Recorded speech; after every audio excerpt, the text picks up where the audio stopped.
And without further ado, I would warmly like to welcome Dr. Brown. Thank you, Sarah. And I have a couple of positions at Stanford. I'm the Graduate Diversity Recruitment Officer for the School of Humanities and Sciences. And I'm also Associate Director of, well, the office formerly known as Diversity and First Gen, DGen, but we now go by the Office for Inclusion, Belonging, and Intergroup Communication. And we do diversity, equity, and inclusion training for staff, students, and faculty. So I'm happy to be with you today, and I'm going to share with you 6 lessons for mindful test prep for the GRE, and there are 3 sources to this talk. So my experience with standardized exams has not been particularly good. I didn't typically do particularly well. You know, I first went to grad school in bioengineering, and I had to take the GRE. And my scores were mediocre, and they're pretty much in line with the scores I got on the SAT. You know, I went to a bioengineering graduate program, ended up not liking it, and left and went to work for IBM selling mainframes. And got very interested as I thought about my experience as an African-American and first-gen student in these more and more selective academic settings. And I started to become really interested in studying how stereotypes affect minorities and women in academic settings. And I kind of discovered a mentor alerted me to social psychology as a pretty good discipline to go into to study that topic. And you know, the research that got me excited about graduate school in social psychology gave me some really good suggestions for changing the way that I prepared, the way that I studied for high stakes exams like the GRE. And so I had to take the GRE again to apply to psychology programs.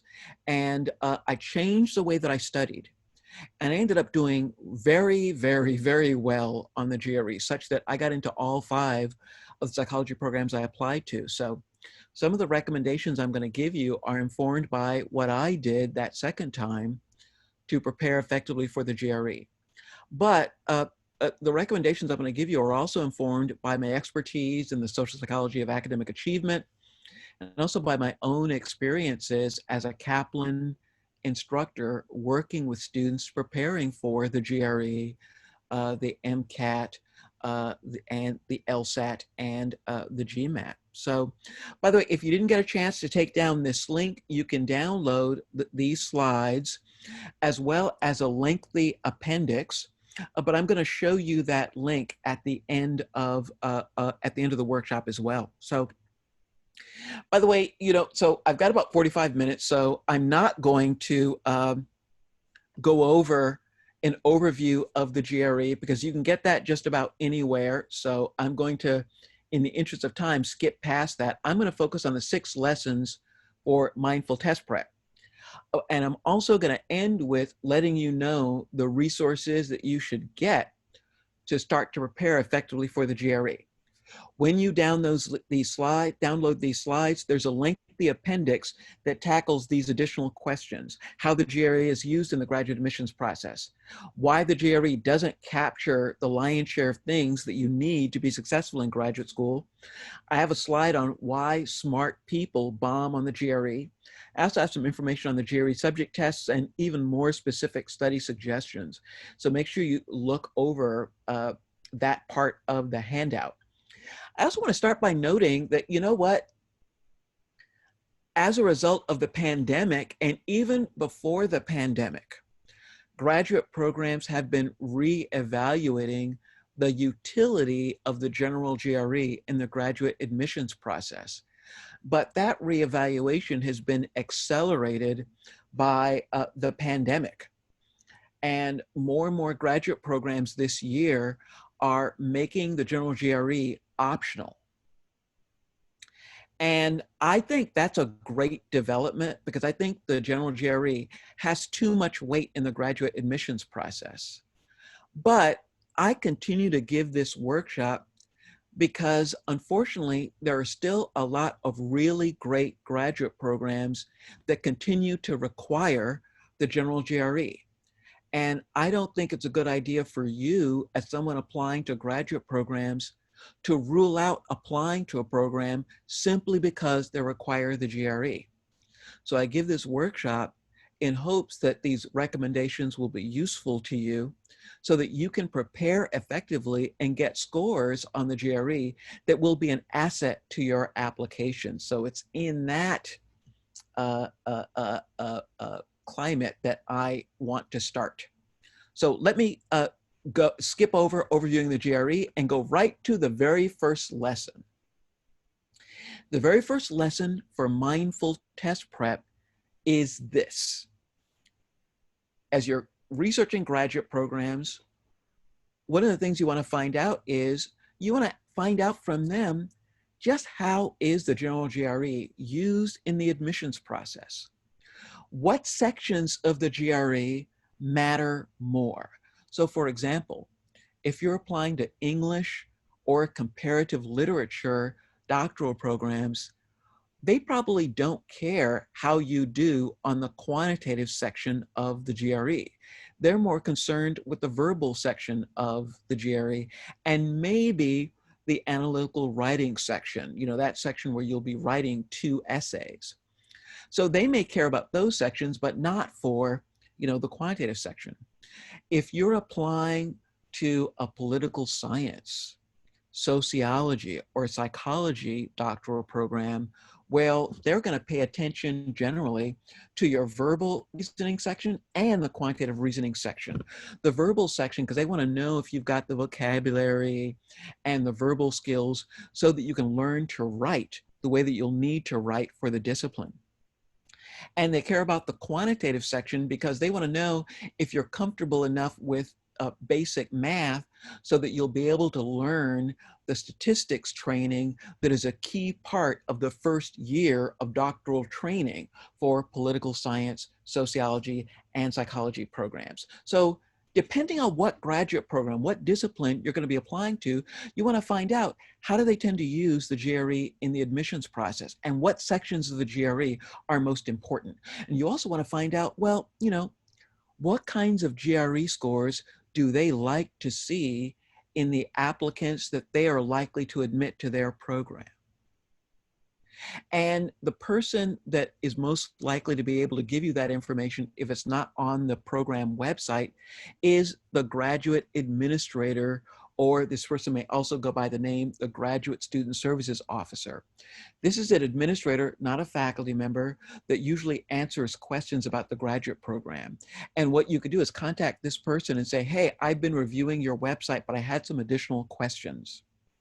And you could ask them, you know, what kind of range of GRE scores do they like to see in folks that they admit to their program? You want to get a sense of the scores you want to be aiming for.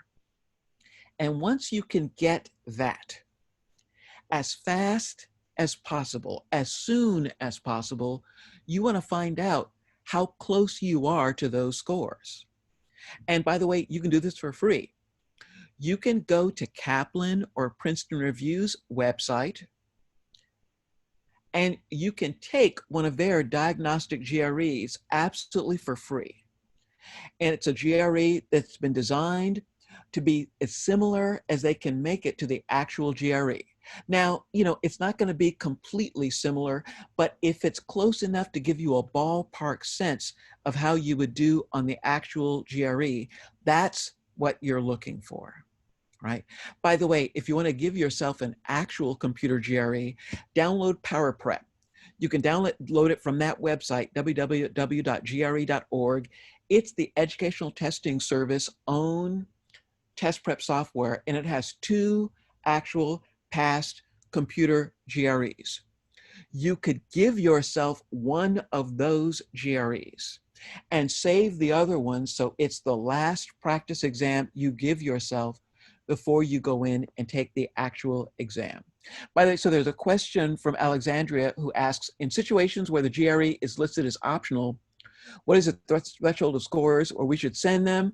I can't answer that question. You've got to find out by talking to the program, talking to the graduate administrator at the program. And by the way, when they say optional, you want to talk with them because it may not actually be optional. And what I mean by that is that uh, they may still really like people that submit scores and submit strong scores. So, you know, when it says optional, you want to contact them and find out, what does optional actually mean?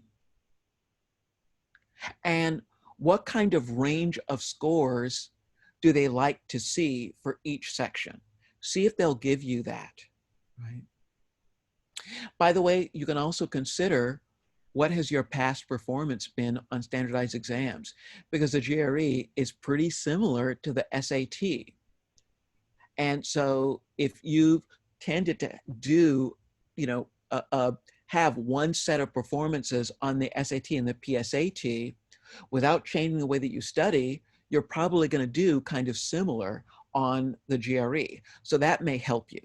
Folks, the earlier you can do this, the earlier you can take a diagnostic GRE and find out how close you are to those goal scores, the more time that you'll have to prepare and raise the scores if you're going to need to.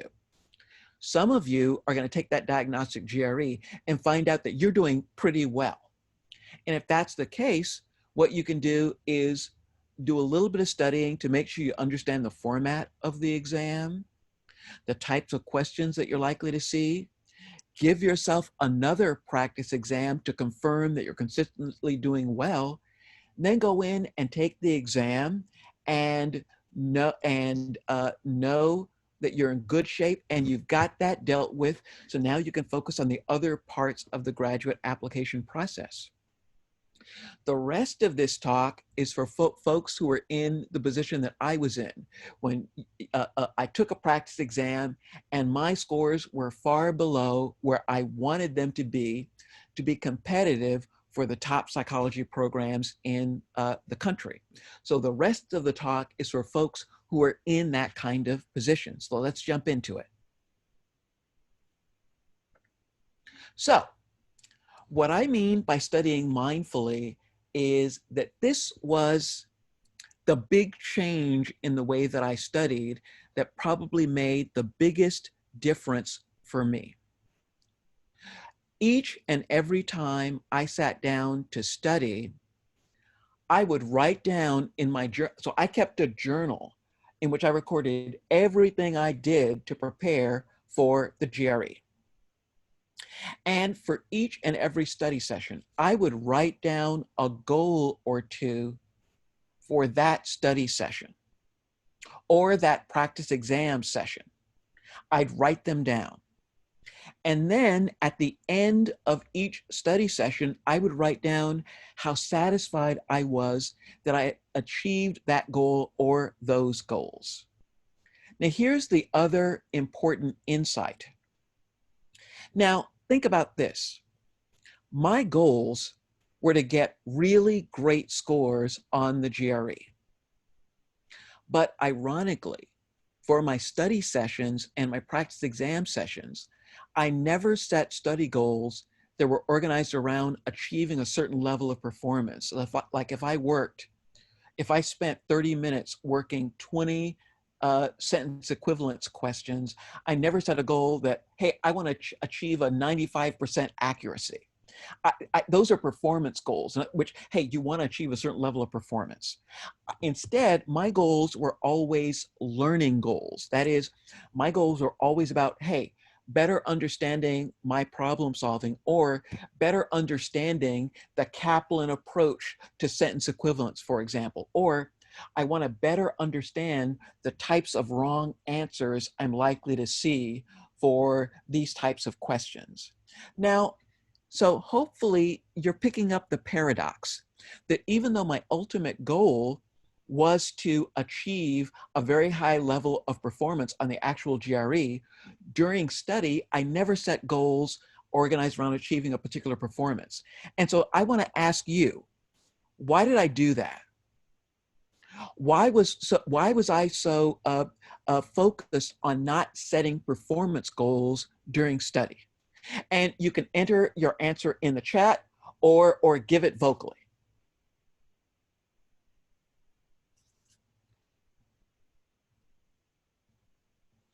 Why did I not set performance goals during study? Is it because you wanted to focus on what you were doing now so that you didn't put too much pressure on yourself? Oh, that's great. So give me your name and what school you're at. Yes, sorry. My name's Emily and I go to Cal State Monterey Bay.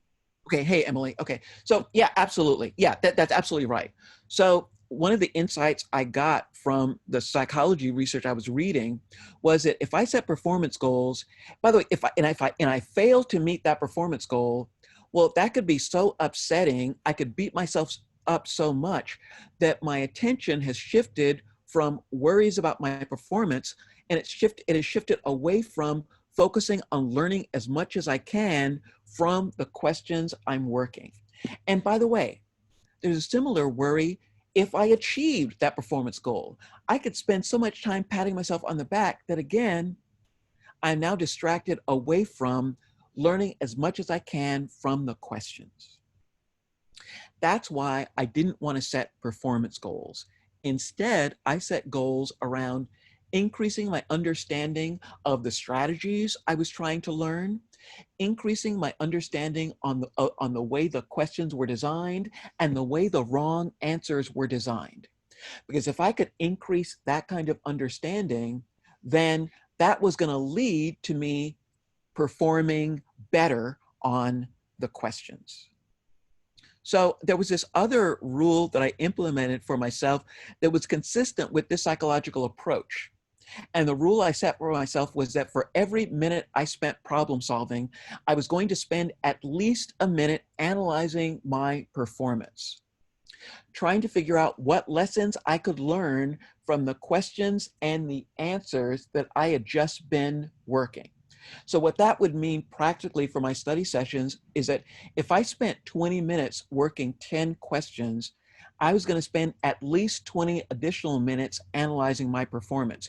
And that meant for questions I got right, I was going to re-examine those questions and see if there were any clues I missed that would have gotten me to the right answer faster. And even though I got the question right, I was going to examine each of the wrong answers to make sure I understood why it was wrong and to identify the type of wrong answer I was looking at. Because if I could start to better understand the kinds of wrong answers that tend to show up for certain types of questions, then those wrong answers were less likely to rope me in. So my focus was on understanding the way the questions and the answers were put together, right? And for the questions I got wrong, I was going to try to find out what clues did I miss that would have gotten me to the answer. And let me make sure I understand each of the wrong answers and make sure they understand why the right answer was right. Okay, I've given you some additional examples of learning goals. Hopefully these are useful to you and that you can use them to generate learning goals that you can use in your study sessions. Lesson 3. Make good strategies yours and study the way the questions and the answers are designed. So folks, you're going to get good at the GRE at answering the questions quickly and accurately when you make your focus understanding how test designers design the questions and design the answers. Not by just blindly practicing the questions, scoring them, and reading the explanations for the questions. When you make your focus understanding the way the questions and the answers are designed, then you get good. And when you learn strategies, and here's the thing, Kaplan, Princeton Review, Magoosh, Manhattan Prep, those companies have spent years analyzing thousands of GRE questions and designing strategies that are tuned to work for those questions. What you have to do is learn those strategies backwards and forwards and make them your own. So when you're sitting down and taking the actual test under that pressure, you use those methods, right? And if you learn those methods and you marry those methods to a better understanding of the way the questions and the answers are designed, folks, you're going to start answering the questions more quickly. And you're going to start answering the questions more accurately. So see, that should be your focus. Not, oh, am I smart enough? The hell with that. Your focus should be, hey, how are these questions designed? How are these answers designed? And am I learning and implementing this strategy effectively? That should be your focus. And let me show you how this works. And because I'm a little short on time, instead of tackling the question that I usually tackle, I'm going to go to a different question. So let me zip past this question and use this question. This is a sentence equivalence question. And it's one of the 3 verbal question types you're going to see on the GRE. I'm going to read the instructions and then point out a couple of things to you. For each of questions 15 through 19, select the 2 answer choices that, when used to complete the sentence blank, fit the meaning of the sentence as a whole and produce completed sentences that are alike in meaning. Okay, now think about that. And check out how, so there's 1 blank in the sentence. And what you may have picked up from the instructions are that you've got to pick the 2 answer choices that have answers that, when you plug them into the blank, produce a sentence that has the same overall meaning. So out of the 6 answer choices, you've got to pick the 2 right answer choices, right? And notice the square around each of the answer choices. Notice that? So that's the GRE telling you that you're in a potential multiple answer situation. That is where the right answer will be multiple answers. And in fact, for every sentence equivalence question, you're going to have to pick the 2 out of the 6 right, 2 out of the 6 answer choices, okay? Now, let me ask y'all a question. Why do you have to pay any attention to the sentence? Because if you were listening to those instructions and you're reading them as I'm speaking, tell me, y'all, why shouldn't you simply look for 2 answer choices that are synonyms of each other? Why would that be a really, really bad idea? Tell me. Because there's more than one set of synonyms in the Okay, box you're not choice. permitted to speak until you give me your name and the school you're from. So go Oh, ahead. sorry. I came in late. My name is Katrina Gallegos, and I'm from the University of New Mexico. So right next to Texas. No last names, but so University of New Mexico. Yeah. Cool, cool. Okay, great, great. So is first name again? Katrina. Katrina, yeah. Katrina, great. Okay, great. Katrina, absolutely right. There could be multiple pairs of answer choices that are synonyms of each other. So how do you figure out which pair is the right pair? By the way, the other thing is that the 2 right answers may not quite be synonyms of each other. But when you plug each of them into the blank, the overall meaning of the sentences should be alike. But Katrina's right. And that fact, and the fact that the 2 right answers may not quite be synonyms of each other, means that you need to pay attention to the sentence. And by the way, so if you were in my summer research program, and I've got 2 summer research programs that I run, and I teach the GRE to my summer interns. And so if you were in my class, I tell you that the key strategy to use for this type of question is to not look at the answer choices, because there are traps among the answer choices. What your focus should be on is a sentence and analyzing that sentence and pulling all the clues you can from that sentence to come up with your own prediction for a word or a set of words that will fit into that blank and fit in with the clues that you've analyzed in the sentence. And once you come up with your prediction, then you scan those 6 answer choices for 2 answer choices that match your prediction. And then you plug them into the sentence to confirm that you've got the 2 right answers. So you don't look at the answer choices, you analyze a sentence. Now, I'm going to read the sentence out loud, and then I'm going to ask you some questions to help us think about the sentence and the clues and come up with a prediction for the blank. So let me read it. In medieval philosophy, every physical phenomenon is presumed to have some determinate cause, comma, leaving no place for blank in the explanation of particular events. Now, by the way, what are the hardest words in this sentence?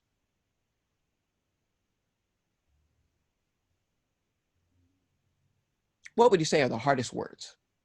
Words that if you don't know the meaning, then it's going to make this a little more difficult.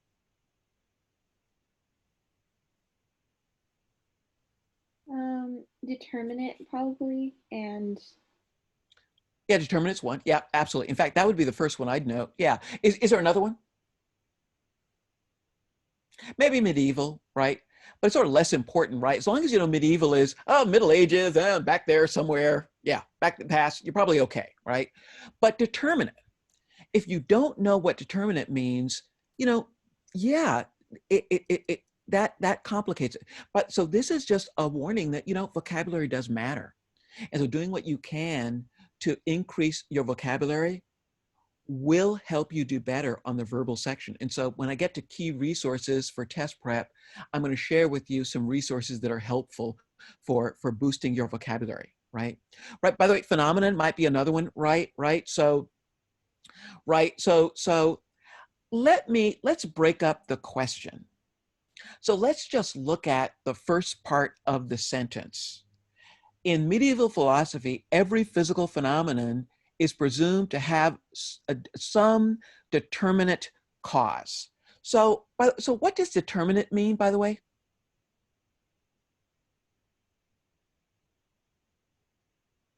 What's another word that fits in for determinate? could plausible work? Well, plausible isn't quite it because it's not quite strong enough. Because plausible means it could maybe, and that's not quite what we're looking for. That's not quite what determinate means. Was there another guess? Make sure. No, need something else. So what's another guess? Definite or fixed? Yes. So Nanziba and Alexandria. So Nanziba said fixed. That's right. And Alexandria said definite. Yes, absolutely. By the way, another good word would be specific. And I'm going to plug those in, and I want you to listen to how the key part of the first part of the sentence sounds. In medieval philosophy, every physical phenomenon is presumed to have some fixed, definite, specific cause, comma, leaving no place for blank in the explanation of particular events.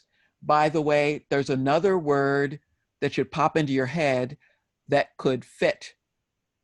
Well, actually, let me zip past that because we don't need that. So, okay, so for determinate, you could plug in fixed. Oh, I'm sorry, Katrina also said concrete or exact. Those fit too. Some exact, some concrete cause, right? Now that you understand that, that's what the first part of the saying. The first part of the sentence saying every physical phenomenon is presumed to have some specific cause. Okay? Now, what does the comma leaving no place suggest to you? What does that part suggest? Now that we know a little bit more about what's going on with the first part of the sentence. Yeah, a contrast. Yeah. That leaving no place is signaling a contrast, right? That whereas the first part of the sentence is saying, hey, in medieval philosophy, every physical thing or event is supposed to have a fixed or concrete cause, leaving no place for what? Now, what are you thinking? for what goes into the blank. If there's a contrast being drawn between things that have a fixed cause and things that what? Ambiguity. Yeah, so Alexandria is saying absolutely. Absolutely. Yeah. If the first part of the sentence is saying that in medieval philosophy, every physical phenomenon is presumed to have some fixed cause, the second part of the sentence is saying that, hey, there's no place for anything that has a non-fixed or non-specific cause. And ambiguity fits in perfectly, right? Yeah. So ambiguity is a great prediction for the blank. And I'm going to plug it in, and I'm going to paraphrase, use our paraphrase for the first part of the sentence. And I want you to listen for whether we're in good shape. In medieval philosophy, every physical phenomenon is presumed to have some concrete cause, leaving no place for ambiguity in the explanation of particular events. Folks, and by the way, Christian says chance and Princess says uncertainty. Bingo, absolutely. Those are both right. So how does the sentence sound to folks now? Does it sound right? Does it sound good? Are we good? Yes. Yeah. And in fact, our prediction ambiguity is great. By the way, so is uncertainty, so is chance, right? So now I'm going to reveal the answer choices. And folks, I want you to look for two answer choices that are a match to ambiguity, uncertainty, and chance. Okay? Dig it. Let's go. Oh, by the way, before I do that, so we're looking for two answer choices that match our prediction of ambiguity, uncertainty, and chance. Now, folks, clue me in. Talk to me about some attractive wrong answer choices that could be there. If the right answer is something that fits in, that is a match to ambiguity or uncertainty or chance, talk to me about potential wrong answers that we could see.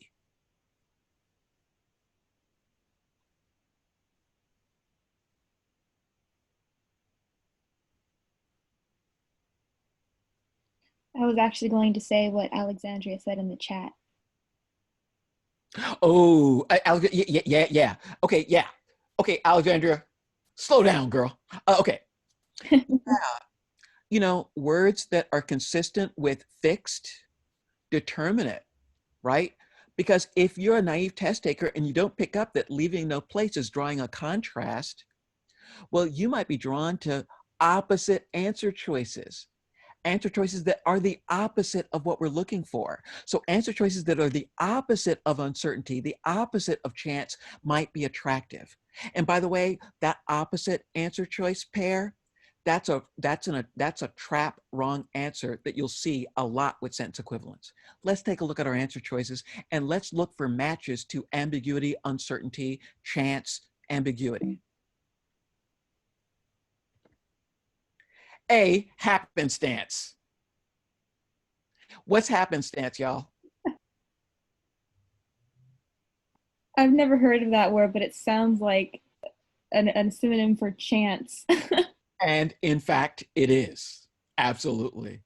So do we have a match to our ambiguity, uncertainty, and chance? Yes. And take a look at answer choice B. Ha, chance. Right there. So by the way, we've got our two right answers, A and B, but hey, let's take a look at the other answer choices to make sure we're in good shape. C, error. Is that a match to uncertainty or ambiguity? No. D, experience. Is that a match to uncertainty or ambiguity? No. Mm-hmm. Context? No. Miscalculation? No. So the right answers are A and B. And by the way, let's plug them in. In medieval philosophy, every physical phenomenon is presumed to have some determinate cause, comma, leaving no place for happenstance in the explanation of particular events. In medieval philosophy, every physical phenomenon is presumed to have some determinate cause, comma, leaving no place for chance in the so are we good? Yeah. Yeah. Oh, and Katrina says C and F are trapped. And that's the next question I was going to ask. Do you see the trap answer choice there? The error and miscalculation? Because error and miscalculation are synonyms of each other. And the naive test taker might be drawn to C and F, right? Bingo. So folks, did it take us a little bit of time to parse the sentence and pull the clues so we could come up with a prediction? Yes. But when you work questions and study, this is what you should be doing. Because folks, if you break apart sentences and analyze them like we just did, can you start to do that faster and faster and pull the clues from the sentence faster and faster? Yes, you can. And that's the work that you should do. And let me point out that that previous question that we're not going to tackle today, the very same strategy. So this is text completion. Notice 2 blanks, 3 answer choices for each blank. You've got to pick the right answer choice for the first blank and the right answer choice for the second choice. Covering up the answers, breaking the sentence apart and understanding the sentence. And the new wrinkle is finding the blank for which you have the most clues to come up with a prediction. Pick an answer choice that matches your prediction, then analyze the clues and come up with a prediction for the next blank, and then choose a match to the remaining blank. So that same strategy, don't look at the answer choices, break apart and analyze the clues in the sentences will serve you well. Okay? So that's lesson 3. By the way, just a warning, if you need to get a good score in the quantitative section and you haven't reviewed basic math and algebra and geometry for a while, you need to renew your acquaintance. If it's been so long, you don't remember what an integer is and you don't remember what divisible means, time to review basic math, and I'll give you some suggestions for books to get to review basic math. Okay, lesson 4. Don't prepare for a bike race through Paris by riding your bike through Palo Alto. So here's the thing. Kaplan, Manhattan, Prep, Magoosh, Princeton Review, you want to study their strategies and you want to study their analyses of the question types and the wrong answer categories. But you don't want to spend much time studying their practice questions, because no test prep company does a good job of designing questions that are similar enough to actual GRE questions. So you want to learn those strategies, but you want to study actual GRE questions as much as possible. And I'm going to give you 3 books to get that will constitute your bank of actual GRE questions. Lesson 5. And this is something that I didn't do as much and that I didn't know when I was preparing for the GRE the second time. And it's that if you want to learn something really well, quiz yourself and test yourself on it. If you've learned a strategy for the sentence equivalence questions that we just tackled, and you think you know that strategy, then cover up the books and try to recall the steps of that strategy in order. When you try to stump yourself like that, you really learn. So the additional recommendation I have for you for study sessions, and by the way, it's what I implement each and every lesson when I teach the GRE. At the end of class, I ask students to write down what they think are the most important insights for that session. I ask them to think of the 1 or 2 or 3 insights from today's lesson that are most important, and they need to record it. Requiring yourself to do that forces you to reflect more deeply on the material that you are trying to learn. and it's a very, very effective way to learn. Testing is learning. Quizzing is learning. It's in your interest to study 2 topics at every study session. And you finish one topic, then switch to the next topic. Once you're finished with topic 2, try to recall key lessons from topic 1. Then try to recall key insights for topic 2. And then bring to an end your study session. Folks, that is a very, very effective approach to learning. And last but not least, folks, those of you who are athletes know this. No coach today works on preparing their athletes physically, but neglects preparing athletes mentally for a big event. And a high stakes exam is a big event that you need to prepare for physically and psychologically. So you'll notice that many of my recommendations really revolve around promoting a growth mindset. That is, promoting the belief that the skills for doing well on this kind of exam can be developed through enough of the right kind of studying. And this was a big insight for me, that is really embracing that growth mindset, that I can develop, I can improve my test-taking skills. But to do that, I need to be relentless about identifying what I'm doing well and what I'm not doing so well on, so I can focus on it and improve it. And that meant embracing my mistakes and errors, because when you can embrace your mistakes and errors, it's easier to improve. Because if you can, when you make mistakes, when you get questions wrong during study, during practice exam sessions, you can try to identify why you're making those mistakes and turn it around. And so that approach is a very optimistic and effective approach. I also kept a GRE journal in which I would record my study sessions and record things that were going well and things that weren't going so well. I would also write down a list of things that I was afraid might happen on the day of the exam that might throw me off my game, like getting lost on the way to the testing center. And for each of those things I wrote down, I would write down a solution. And for the solution for getting lost on the way to the testing center, I got the route to this testing center and I drove that route twice in the weeks before test day, so I knew I had the route down. I also developed a technique to close my eyes and focus on my breathing to regain my focus. You know, when you get to the test, sometimes you're going to be anxious, worried, preoccupied, tired, and it's hard to regain focus. And closing my eyes and monitoring my breathing deeply, monitoring my breathing, was a way for me to regain my focus. But what I did was I used this technique during my study sessions and my practice exam sessions. And over time, I got better at getting focused and relaxed faster. And I remember using this technique on the actual exam. And by the time I was on the actual exam, I could close my eyes and take one deep breath, and I was focused and ready to get back to the exam.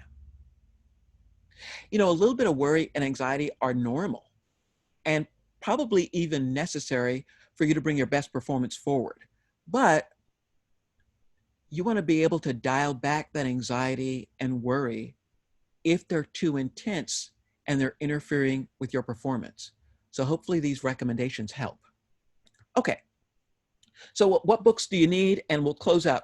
So these 3 books will provide you with a bank of actual GRE questions to study. Study the questions, study the types of answer choices, the types of wrong answers that you're likely to see.